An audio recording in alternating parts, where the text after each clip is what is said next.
necesario revisar nuestro estado de ánimo, nuestras ideas, emociones, etc. El camino es obstáculo, angosto, estrecho y difícil. Normalmente vivimos en un mundo de experiencias sensoriales, que es el mundo físico. Mediante las percepciones sensoriales externas, formamos nosotros nuestros conceptos de contenido con los cuales razonamos. Así pues, el razonamiento normal que usamos tiene únicamente profundamente los ensambles sensoriales. Teniendo pues por basamento tales ensambles, es obvio que este tipo de razonamiento se encuentre condicionado precisamente por los mismos. La razón es, pues, desde el punto de vista subjetivo, un proceso que se basa en los informes que los sentidos nos ofrecen. Y así, si con esas percepciones de los sentidos formamos conceptos de contenido, y si luego distribuimos tales conceptos en una u otra forma, ellos nos dan el razonamiento lógico formal común corriente. ¿Creen ustedes acaso que ese tipo de razonamiento con base única, exclusiva, en las percepciones sensoriales externas podría permitirnos la verificación de lo real? Y es si los conceptos de contenido se han elaborado precisamente con los datos que los sentidos físicos nos han proporcionado. Es obvio que tales conceptos de contenido no pueden pasar más allá de lo místico sensorial. Ahora nos explicaremos por qué el razonamiento común y corriente se le denomina razonamiento subjetivo. ¿Qué podría saber el razonamiento subjetivo sobre lo real, sobre la verdad, sobre Dios, sobre la vida más allá del sepulcro, sobre lo que sigue más allá del mundo de los sentidos, sobre lo que es más allá de la muerte? Obviamente este razonamiento, que solamente tiene por basamento los conceptos de contenido elaborados con los datos que los sentidos físicos nos han proporcionado, solamente pueden moverse dentro de su propio condicionamiento, solamente puede procesarse dentro del terreno de lo místico sensorial. Jamás podría pasar más allá de los conceptos de contenido mediante los cuales se ha formado. Entonces, ¿cómo llegar a la experiencia de lo real, de la verdad? Existen disciplinas, técnicas en la meditación, etc. Pero, ante todo, se requeriría poseer eso que se llama fe. Enseñan los dogmas ortodoxos, que fe es la creencia en lo que no vemos. Tal tipo de fe ortodoxa no es la auténtica fe. La fe en sí misma es es un poder solar. Mas, ¿cómo conseguir tal poder? Ahí pues el problema. ¿Sería posible conseguir fe? Los sentidos físicos no nos la pueden proporcionar. Ellos nos proporcionarán datos, de los cuales, repito, elaboraremos nuestros conceptos de contenido, que son tan fundamentales para el razonamiento. Hasta ahí.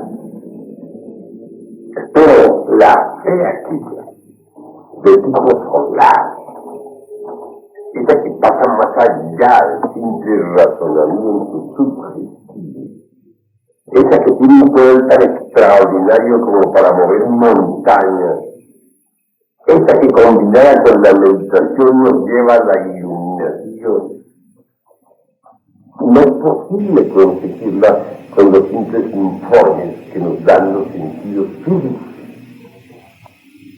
Algunos piden fe, claman por la fe, está liberado, pero allí dice el dicho, a Dios rogando y con el mazo dando. Entonces, ¿qué hace? Realmente para conseguir la fe, ante todo hay que fabricarla. La fe no es algo que se pueda lograr en forma empírica. Pero hay que fabricarla. ¿Y cómo se fabrica? A base de estudio y experiencia. Es obvio que mediante el estudio y la experiencia directa, a través de la técnica de la meditación, llegaremos a comprender, y de esa comprensión deviene espontáneamente eso que se llama fe. La comprensión misma no pertenece a la mente. Es una propiedad exclusiva del tercer logo, del señor Shiva, de Dinah, el Sefirot, uno de los tres Sefirot supremos del Espíritu Santo. Si nosotros estamos experimentando a través de la meditación, si estamos estudiando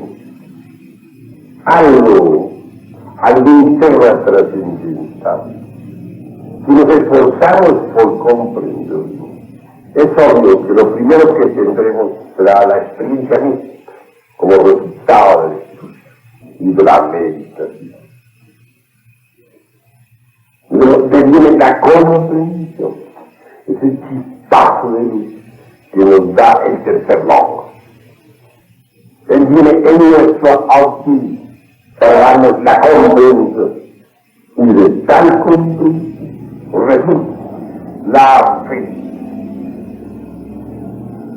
La comprensión, repito, para que se me entienda bien, tiene su basamento en el tercer logo. Y de esta deviene la fe. Pero si la comprensión tiene su basamento en el tercer logo, y de esta deviene la fe. Obviamente la raíz misma de la fe está en el tercer logo, es decir, en el Espíritu Santo. Por eso de adquirir fe hay grados y grados, escalas y escalas, sistemas y sistemas. Obviamente, mis caros hermanos, cuando yo animo a sistemas y sistemas, estoy refiriendo a cuestiones sistemas solares, mundos, universos, sistemas atómicos, etc. Lo que trata en cuanto al medio, sistema práctico para lograr la fe. No es otro sino el que ya dice. Enfatizo la idea de 6 grados y grados, porque el conocimiento es múltiple, multifacético. Verás, supongamos que ignoramos lo que es la ley del eterno retorno. Nos informa, nada sabemos. ¿Qué hacer? ¿Cómo llegar a tener fe en esa ley? Habrá que estudiar ante todo la doctrina del eterno retorno de todas las cosas. Mediante la información intelectiva llegaremos a saber que los actos retornan a su punto de partida después de muchos años, que los átomos dentro de la molécula retornan siempre a su punto de partida original, que el sol luminoso que cada año retorna hacia el sur y vuelve hacia el norte. Mediante la información podremos saber que retornan los días y las noches, que retornan las estaciones y las edades. También podremos saber mediante la información que la ley del eterno retorno permite que nosotros volvamos, que nos reincorporemos, que tengamos un nuevo cuerpo después de que hayamos perdido el que tenemos. Entonces, pero hasta ahí necesitamos algo más. Necesitamos llegar a recordar nuestros días pasados. Ese es mientras no tengamos el recuerdo de nuestros días anteriores, no podemos decir que sabemos. No, tendremos la teoría acumulada en la mente, pero eso no es verdaderamente saber. Entonces, ¿qué hacer? Ante todo necesitamos investigar. Hay sistemas para recordar las vidas anteriores. Gautama, el Buda, enseñó el método de la retrospección. Y es maravilloso. ¿Cómo podríamos nosotros llegar a tener fe, por ejemplo, en ese método enseñado por Gautama, el Buda? No es un modo. ¿Cómo? Primero, estudiar. Segundo, practicar. El estudio de la práctica viene la comprensión. Luego, como resultado, surge la fe. Y ya como fe practicaremos con pleno éxito el ejercicio retrospectivo. El ejercicio es fácil, sencillo. Empieza uno, pues, acostado en su cama, con el cuerpo relajado, recordar, concentrarse en los últimos acontecimientos del día, en los penúltimos, en los antepenúltimos, y así en forma retrospectiva recordar o revivir todos los incidentes del día. Luego proseguiremos con los incidentes del día anterior, también en forma retrospectiva. Luego continuaremos tratando de recordar lo que hicimos en el día anterior. Y así, con ese proceso, trataremos de recordar los últimos 15 días de nuestra vida, los penúltimos 15 días, todo lo que hicimos en el mes pasado y en el antepasado, lo que hicimos en un año y en 10 y en 20 años. Nos esforzaremos por recordar todos los acontecimientos de la vida en forma siempre retrospectiva. Al llegar a los primeros 5 años de la infancia, viene el problema. ¿Cómo hacer para recordar las ocurrencias de la vida cuando teníamos 4 años, 3, 2, 1? ¿De qué manera?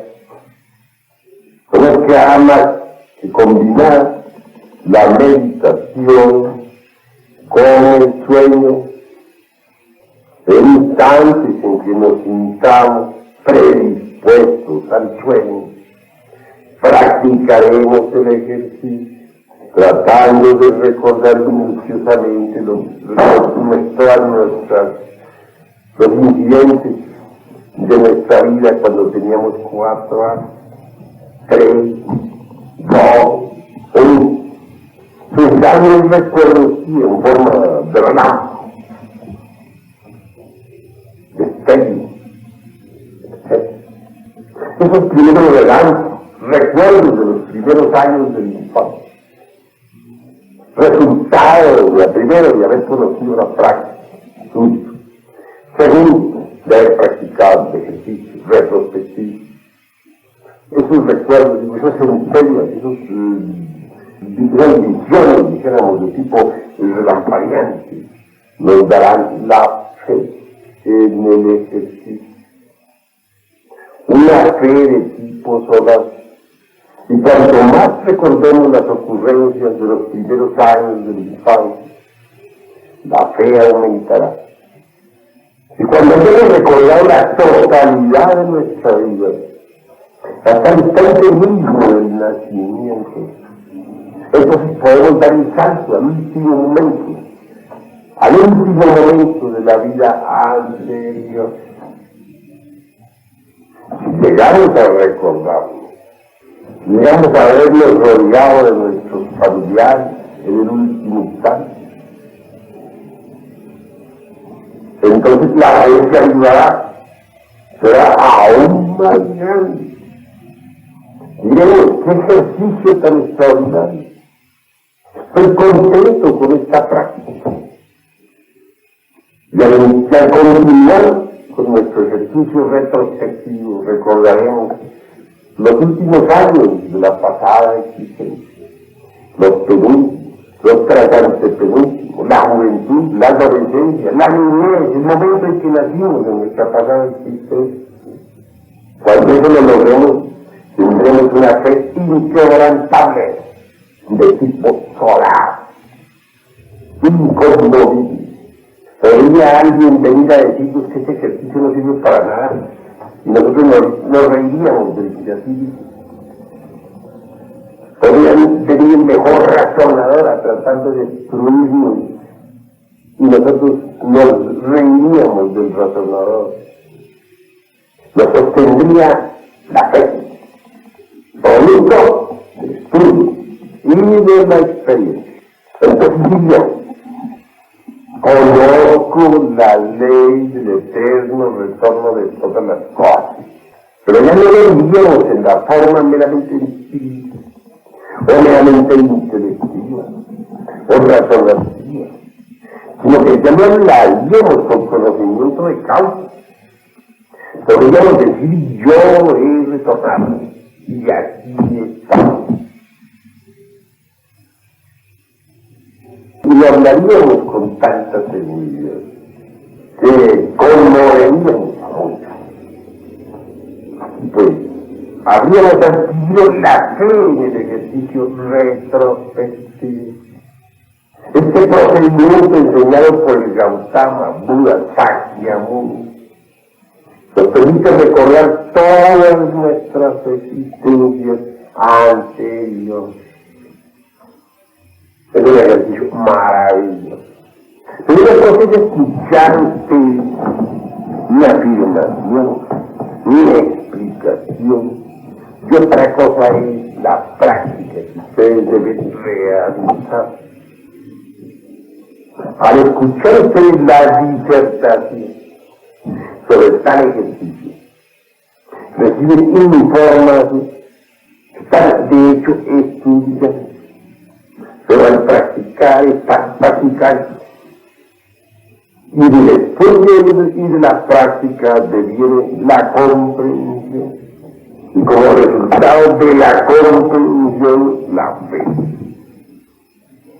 Esa comprensión nos dará el tercer logro.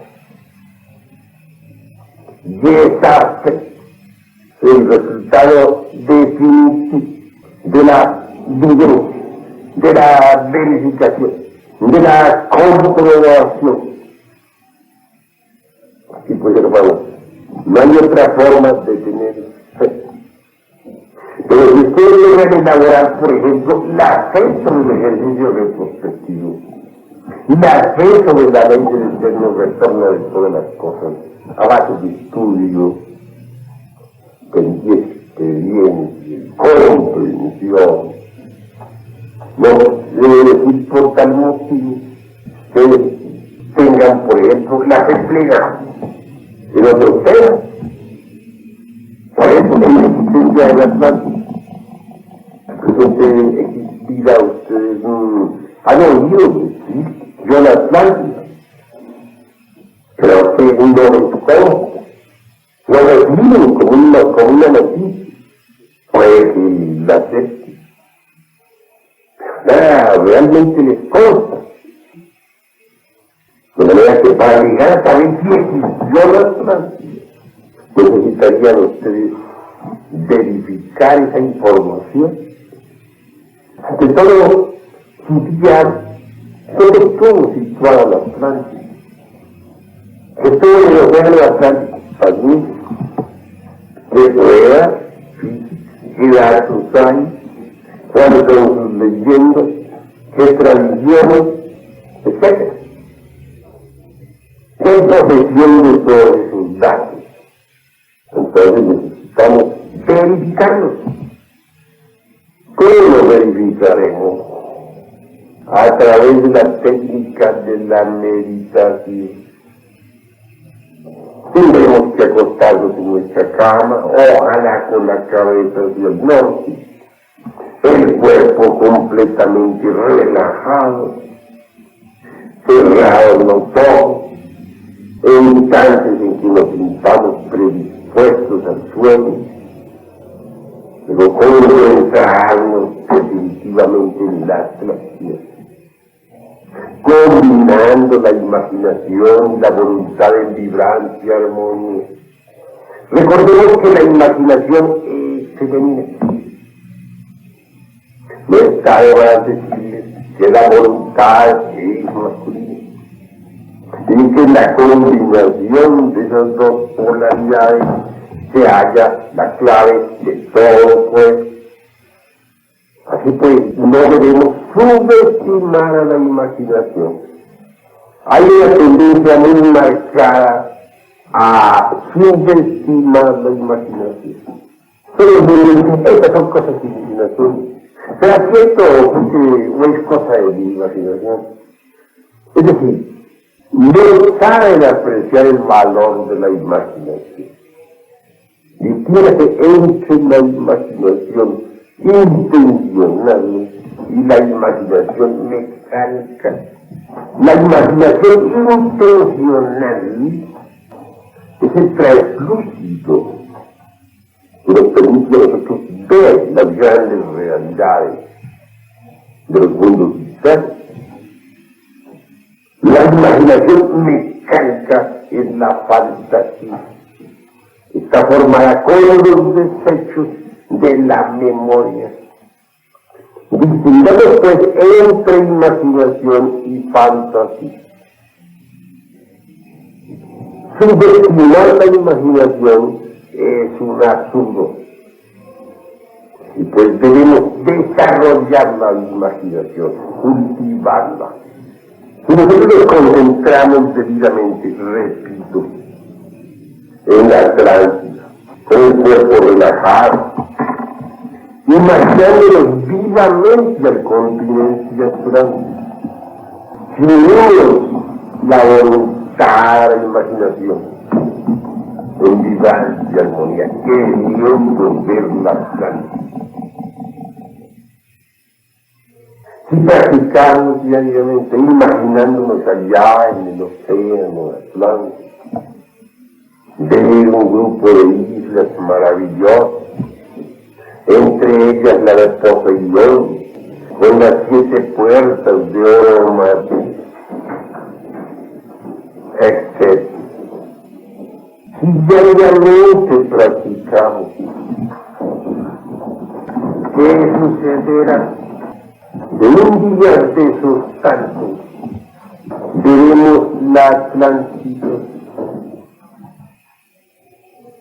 Obviamente hay tres fases en el conocimiento inicial. Primero, imaginación. Segundo, inspiración. Tercero, intuición. Imaginación, inspiración, intuición son los tres caminos obligatorios de la iniciación. Nos imaginaremos al continente transitivamente, tal como estudio, allá situado en el océano que lleva su nombre, las ciudades amuralladas.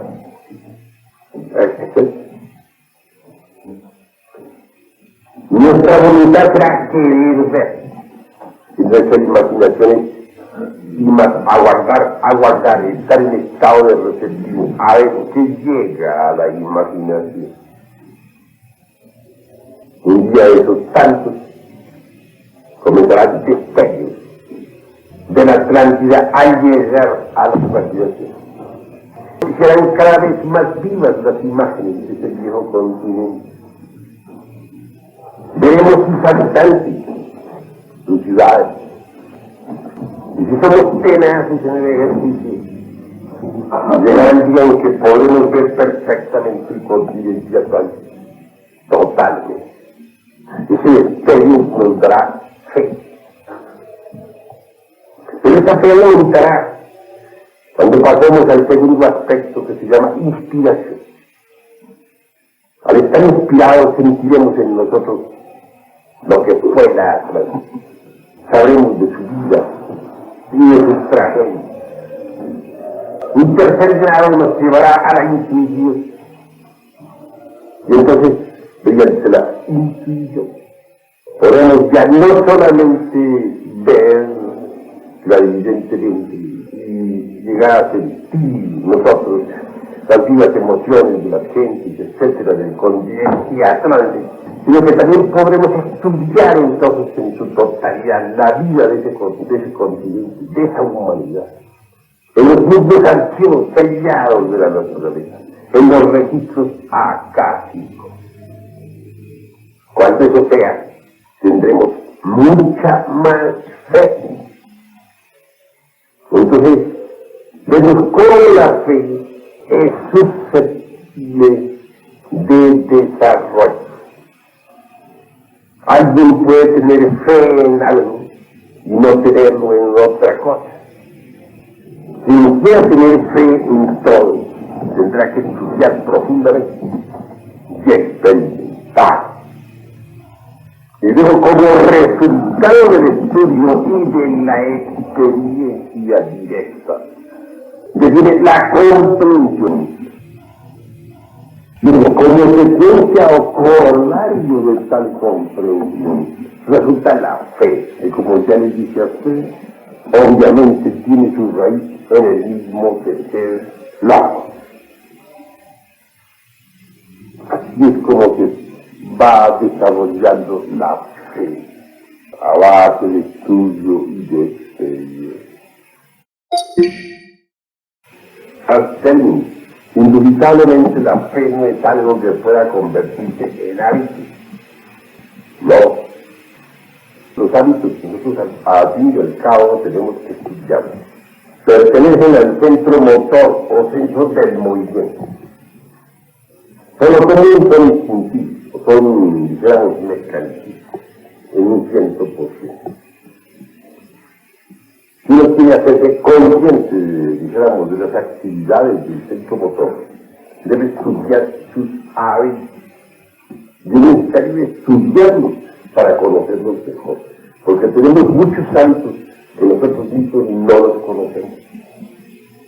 Así pues, como quiera que los hábitos forman parte, sencillamente, del centro motor, de las costumbres establecidas, del prejuicio, del medio ambiente en que nos hemos levantado. En modo alguno podría la fe, que es algo objetivo, convertirse en algo meramente subjetivo. Pues, ante todo, la fe no puede convertirse en hábito jamás. Segundo, no es posible que la fe se torne mecanicista automática. Porque si la fe consciente se vuelve automática, ya no es consciente. Sería fe ciega, como la del carbonero, subjetiva, pero no la auténtica fe consciente, que es la que buscamos, que es la que deseamos, que es la que queremos. Para poder llegar a tener la fe consciente, se necesita caer, como decía en época real, no caer jamás en el mecanicismo de la existencia, en el hábito, en la costumbre, en el wasabi. La fe consciente únicamente se puede elaborar, fabricar, ya lo dije, a base de estudio y experiencia directa. De ahí se viene la convicción que nos da el ojo. Y como resultado último, la fe, ojo, que tiene su raíz en el ojo. Así que la fe consciente se desenvuelve de instante en instante, de momento en momento. Podría ser que tú estuvieses cargado de fe. Y sin embargo, tú sabes de que una molécula de cobre, los átomos, por ejemplo, tengan un centro de gravitación muy especial.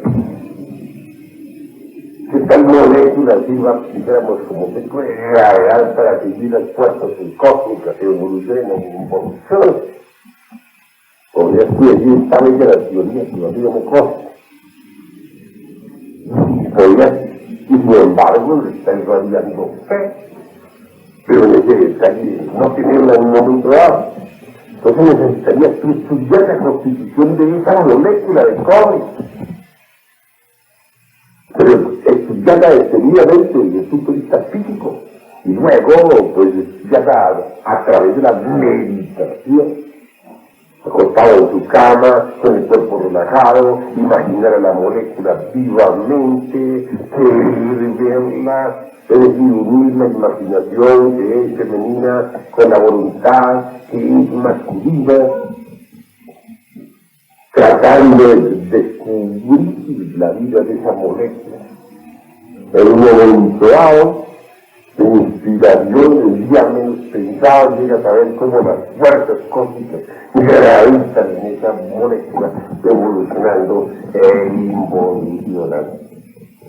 Resultado, que aumentaría tu fe, tendrías una nueva fe consciente, en algo que tú no habías tenido fe. Aunque tuvieras fe en muchísimas otras cosas. Pero más tarde podría darte caso, porque tú dijeras, hombre, los vegetales son maravillosos, pero hay plantas que curan y plantas que matan. Yo no puedo creer, dirías tú, que una planta que mata pueda tener un elemental inocente y puro. ¿Cómo va a ser posible? Si sería la duda, si mata, ¿cómo va a ser inocente el elemental? Dirías, inocente será una planta que no mata, pero una que mata. Y entonces no tendrías tu fe en esa planta. Necesitarías investigarla, concentrarte digamos, en las disculpas, por ejemplo. Meditar en ella. Con la imaginación ver la planta, ver sus raíces dentro del interior de la tierra, sus hojas, sus ramas. Luego tratar con su imaginación de aprender, de ver elemental de aquella planta. Uno de esos tantos puede hacer caso en que, cuando menos lo pienses, se presente el elemental a tu vida. Es muy inocente. Todo está sencillo, ¿eh? Tú no tienes la culpa de que ese veneno la gente lo puede utilizar para el mal. Es una planta como cualquier otro. Entonces tú desde ese momento dices, sí tengo fe. El elemental de esa planta es inocente. Ahora sí creo que es inocente. Tengo fe. Entonces, toma otra faceta del arte. Y pensamos que el conocimiento es infinito. Que la sabiduría cósmica no tiene límites ni orígenes. Tenemos que pensar pensar que la fe también se va desenvolviendo en forma indistinta.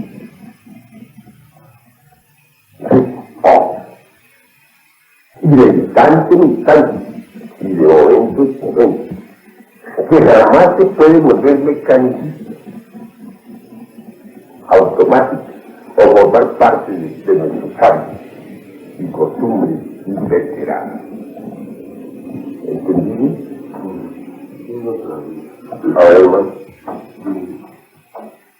Kundalini, lo que es en sí el término Kundalini, que es la contra del mecanismo, o que es el término Kundalini. ¿no? El término Kundalini está compuesto por dos palabras. Kunda, que nos recuerda al abominable órgano Kunda artiguado, la cola aquella con que se representa el Satán bíblico. Y es una palabra atlántica, que quiere decir fin. Cuando uno hace subir el fuego sagrado por espina dorsal, se le pone fin a las malas consecuencias del abominable órgano Kunda artiguado. Con ese fuego puedo destruir esas malas consecuencias, que en su conjunto constituyen el límite, el sí mismo. Así pues, Kundalini, Kunda artiguado, son importantes. Kundalini, serpiente subiendo. Kunda artiguado, serpiente bajando. ¿Lo entendido? ¿Hay alguna otra palabra? Juan, pregunte, hermano. Respecto al método que nos revelaba usted de la introspección, en la parte referente a la imaginación, inspiración, intuición, nos conoce el ejemplo de la Atlántida. Yo pregunto que a través de ese método se recibe información directamente del lugar y de las condiciones en que se encuentra actualmente la Atlántida, o la información que uno recibiera vendría de los almacenes de los registros akáshicos. Indudablemente, se necesita uno, primero, una información intelectual. Saber dónde estuvo ese continente.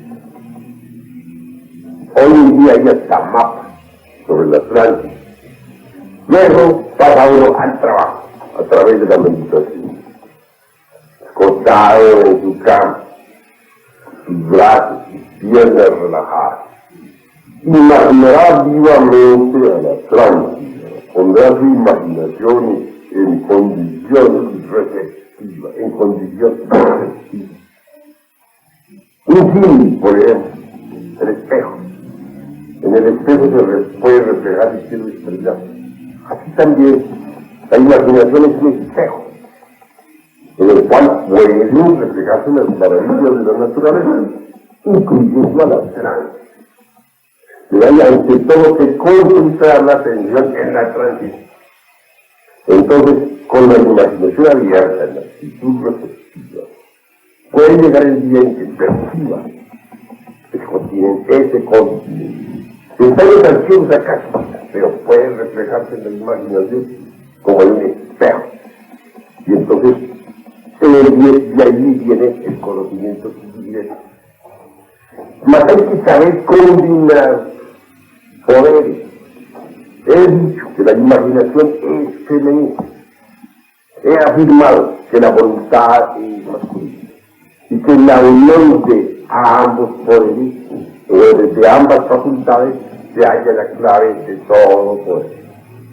Ahora, el primer aspecto de la iniciación es la imaginación. Después sigue la inspiración. Y por último, la intuición. Un primer paso sería ver con la imaginación realmente que se refleje en la Atlántida en esa imaginación. Sus ciudades, sus pueblos, sus aldeas, gente. Un impulso más elevado nos llevaría a la inspiración, a sentir en nosotros cómo se desenvolvió la vida en ese continente. Ya no veíamos figuras frías, ya sentiríamos las alegrías, las tristezas y todo el modo de vida de la tropa.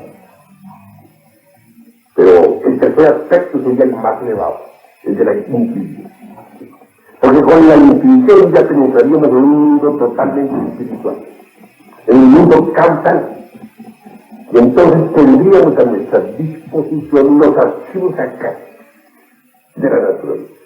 Entre esos archivos podríamos estudiar directamente toda la historia de las plantas.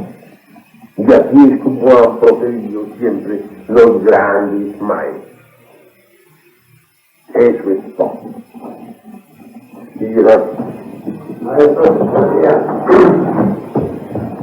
sería correcta la definición sobre los Elohim de tomarlos como emanaciones del absoluto, que van bajando de vibración al proyectarse uno al otro, de manera que al llegar al final son tan densas las emanaciones en forma de vibraciones electromagnéticas que forman lo que nosotros consideramos o realizamos como materia.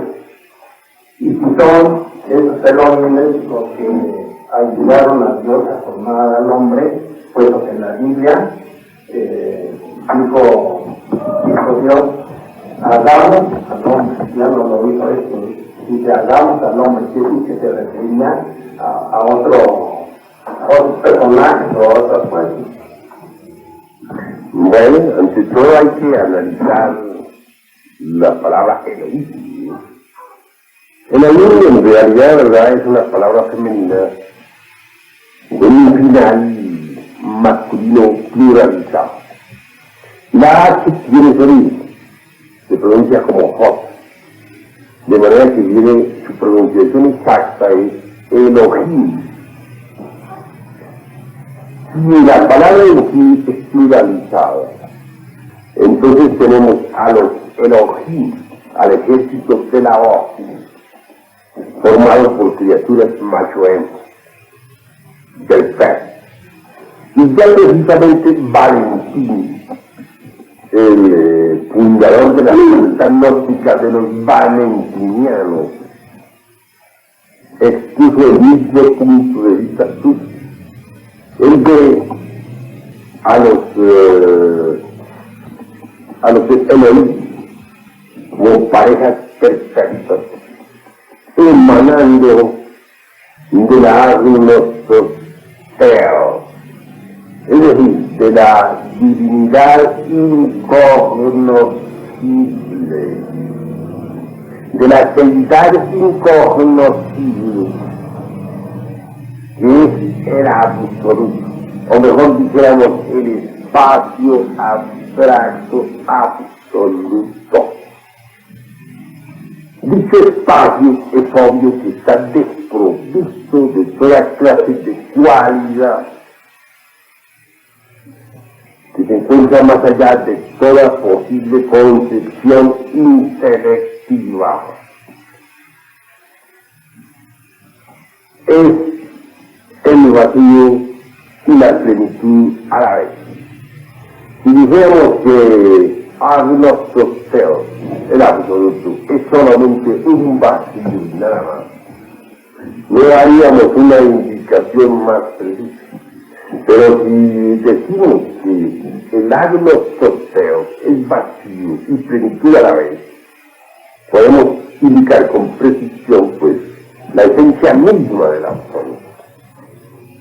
Ahora, penetrar en el todo de lo que es el absoluto y no es posible por el mero razonamiento especulativo, porque está más allá de toda posible especulación. Pero de él sí emanan en parejas perfectas. Dice Valentín, los Elohim. Esas emanaciones en parejas perfectas pues vienen a construir el universo. Ellos son los cosmócratas, andróginos perfectos, los creadores del universo. En cuanto se dice, hagamos al hombre a nuestra imagen y semejanza, son ellos mismos tomando cuerpo, descendieron en la Lemuria, como defendieron en la época polar y en la hiperbórea. Vivieron como hombres perfectos, como andrógenos. En la época polar, simplemente andrógenos que se reproducían mediante el acto sexual físico.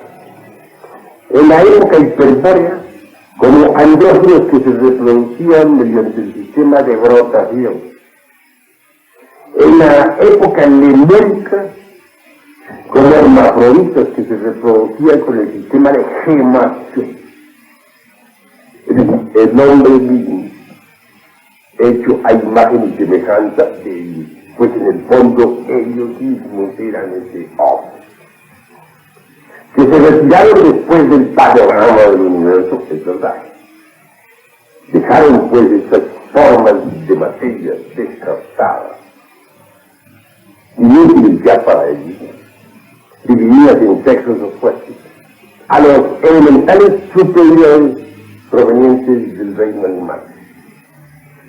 Así pues, esta humanidad, estos bípedos tricerebrados o tricentrados propiamente, fueron los elementales animales superiores que ocuparon los vehículos o las formas descartadas de los Elohim. Ellos se fueron, pero dejaron los cuerpos ya divididos entre sus opuestos para que los elementales superiores los ocuparan. Los fueron ocupando y conforme los elementales superiores los iban ocupando, ellos se fueron manejando hasta que se fueron. Que algunos Elohim se cayeron, es verdad. Esa es la rebelión angélica. Y no todos se cayeron, pero muchos sí se cayeron. Y eso está escrito en todas las mitologías. La rebelión de los ángeles, la caída, eso fue una parte pues de todas las viejas religiones de la antigüedad. Así pues el hombre hermafrodita perfecto fue hecho imagen y semejanza de los Elohim. Ahora, colocándolos ya en un aspecto de orden superior, el Génesis forma parte de la alquimia. Si bien es cierto que mediante el Génesis se desenvolvió y desarrolló todo el panorama del universo, también es cierto que el alquimista tiene que trabajar por ese mismo Génesis y volver a quedar hecho a imagen y semejanza de los Elohim. En el instante en que llega el sexto día de la creación. No queda imagen y semejanza de los Elohim cuando ha sido tragado por la serpiente. Y cuando después esta ha sido devorada por el ángel. Cuando se convirtió en un niño macho hembra. Entonces es un Elohim otra vez.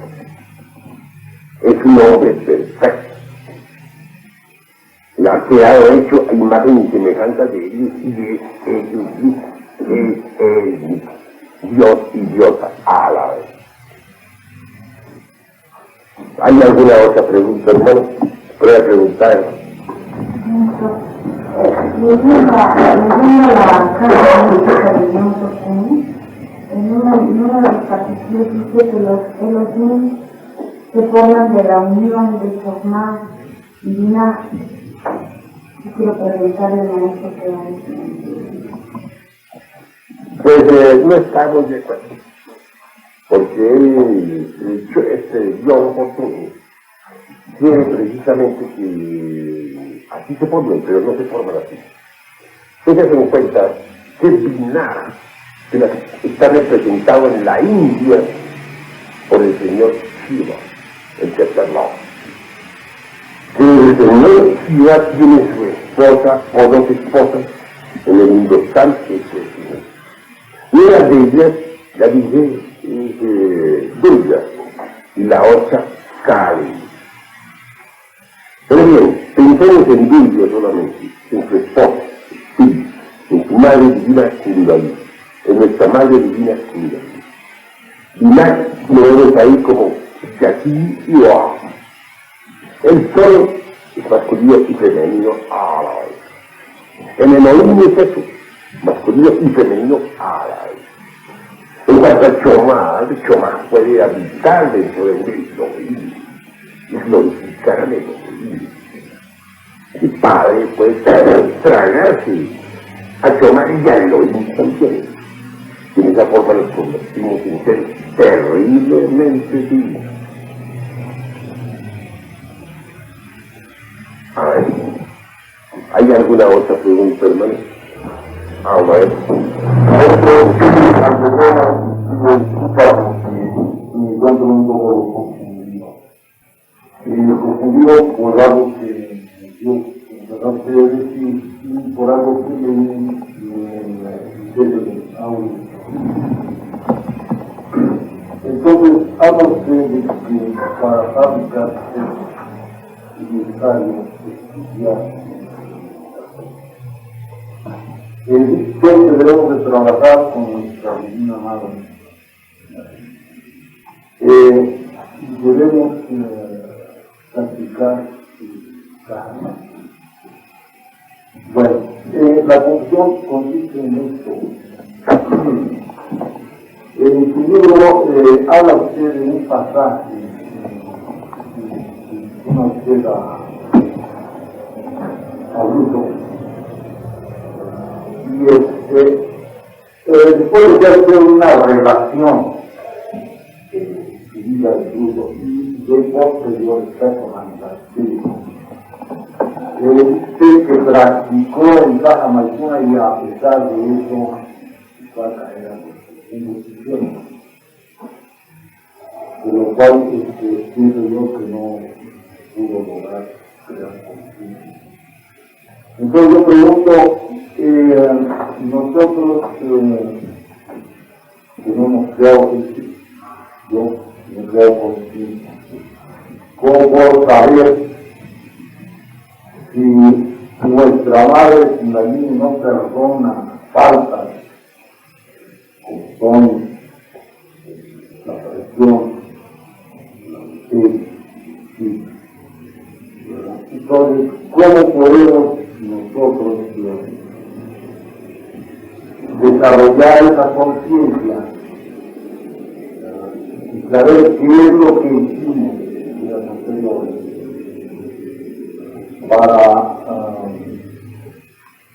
para poder fabricar la fe y ya adaptamos faltas anteriores que no nos van a ser perdonadas y que nos van a impedir que logremos fabricar esa fe, sobre todo viviendo los minutos que usted señala ahora o en la noche,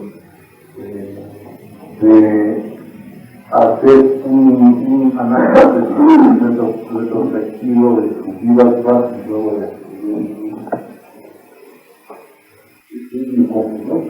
creo que está muy complicado. Con mayor gusto daré respuesta a sus hermanos. Ante todo, para que haya dijéramos, un perdón, para que exista un perdón, es necesario que haya alguien que pida ese perdón, alguien que esté arrepentido. ¿Cómo podría darse un perdón a alguien que no se ha arrepentido? Sería justo perdonar a quien no se arrepiente de un delito.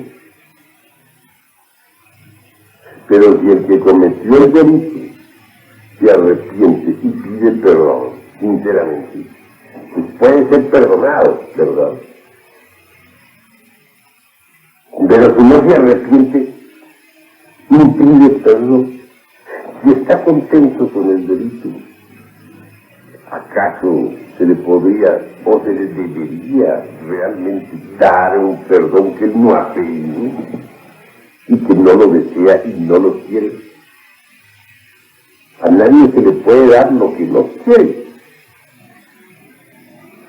Aún más no podríamos llevar a nadie al cielo a la brava, a la fuerza, si eso no quiere. No podríamos enseñarle las gnosis a otros si otros no las aceptan. No podríamos brindarle un refresco a una persona si la persona no lo quiere. Podemos brindarlo, pero si no lo quiere, ¿cómo que lo podemos, dijéramos, hacer beber a la fuerza? Es el caso de Bruto. Bruto traicionó al Gurú, Y no solamente lo traicionó, sino que jamás se arrepintió de la traición. Nunca pidió perdón, jamás deseó perdón. ¿Por qué habría de dársele perdón a alguien que no pidió perdón? ¿Por qué se habría de perdonar a quien no se ha arrepentido de un delito? Si no empezó a trabajar en la novena esfera, continuando con el delito de traición, ¿la Madre Divina Kundalini podría acaso recompensarle la traición? Yo estoy seguro que la Madre Divina Kundalini no recompensa a él. Puede perdonarlo si hay arrepentimiento, pero ella no se convertiría en cómplice del delito. Si la Madre Divina perdonara delitos sin que el sujeto se arrepintiese de los mismos, sin que él suplicara el perdón, entonces ella obviamente se convertiría en cómplice del delito. Sería delincuente también. Y no me parece que Dios Madre pueda convertirse en cómplice del delito, en delincuente. Y porque el subgrupo entró a trabajar en la novena esfera, ya por eso la Madre Divina forzosamente habría de darle un perdón por un delito del cual él jamás se arrepintió. Pues no, porque el ascenso del fuego sagrado, el ascenso de la serpiente con espina dorsal, está controlado por los médicos del corazón. Los fuegos de cardia controlan a los fuegos espinales. Eso lo sabe cualquiera que haya estudiado anatomía oculta. Por lo contrario, esa Madre Divina se convertiría en cómplice del delito. Yo conozco casos, y de dónde no lo menciono. Soy de una dama, que no viene ahora a colación nombrarla. Tiene 2 maridos. Con ambos practica magia sexual. Y ella piensa que va muy bien. Tuve que retirarla del movimiento sexual. Pero ella cree que va muy bien. Al primero, un pobre de gente que lo vino ahí, dice por piedad. Al segundo, que porque lo ama y desea ayudarlo para que él también sea autoridadista. ¿Creen ustedes acaso que una magia sexual así con 3 personas, una bola de 3 personas practicando magia sexual, van a autoridadizar? ¿Sería acaso la Madre Divina, acaso creen ustedes que la Madre Divina Kundalini iría a recompensarle a esa dama el adulterio? ¿En qué quedaría entonces la Madre Divina Kundalini recompensando el adulterio? Imposible, ¿verdad? De manera pues que entonces lo que he dicho con respecto a Brutus es verdad. Ante todo, para que la serpiente sagrada suba, se necesitan los méritos del corazón. Cada una de las 33 vértebras de la espina dorsal corresponde a una virtud o virtud. No podría la serpiente llegar, por ejemplo, a la vértebra 10, si antes no ha sido probado el candidato. No podría llegar la serpiente a la vértebra 20, si el candidato no tiene los requisitos de tanta. En la espina dorsal están todos los 33 grados de la masonería oculta. Y no es posible que la serpiente suba, pase de grado en grado si no existen los méritos correspondientes. ¿Qué tal que todos los asesinos, los borrachos, los fornicarios, los ladrones, que por el hecho de trabajar magia sexual ya quedaron perfectos, subió la serpiente por espina dorsal, se convirtieron en dioses? ¿Qué clase de dioses serían esos? ¿Dioses ladrones? ¿Dioses asesinos? ¿Dioses traidores? ¿En qué quedaría el orden cósmico de los mundos?